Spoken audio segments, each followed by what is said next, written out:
One gap of distance similar to the wavelength is enough to make the wave dissipate into a curved form. But what about placing many gaps next to each other? How will the diffraction patterns of several gaps interact? What interference pattern will they make? Once you have two gaps in a barrier, more gaps just reduce the distance between the gaps.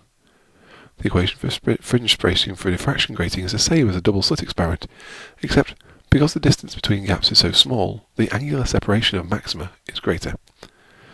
We can work out the angle at which our maxima will occur in an interference pattern in our diffraction grating in the same way we can do for the double slit experiment. Firstly, we know that the distance between two maxima is the wavelength of our wave.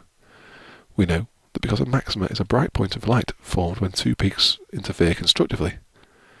The smallest distance apart two waves can be so that they interfere constructively is one wavelength.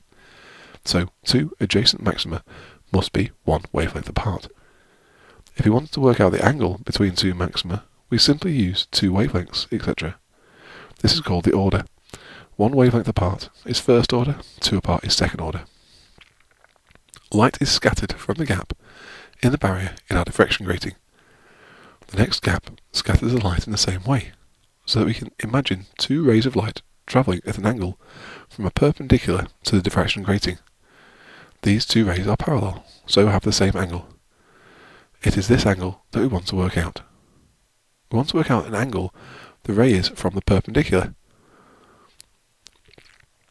or the horizontal if you've drawn the picture that way. We know the distance this ray is from the perpendicular, and the distance between two waves are separated. So we know the vertical, and we know the hypotenuse of a right angled triangle. So all we need to do now is to link these two lengths and an angle.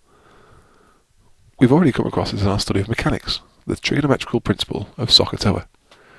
We have the opposite length of a right angled triangle, an integer multiple of wavelength.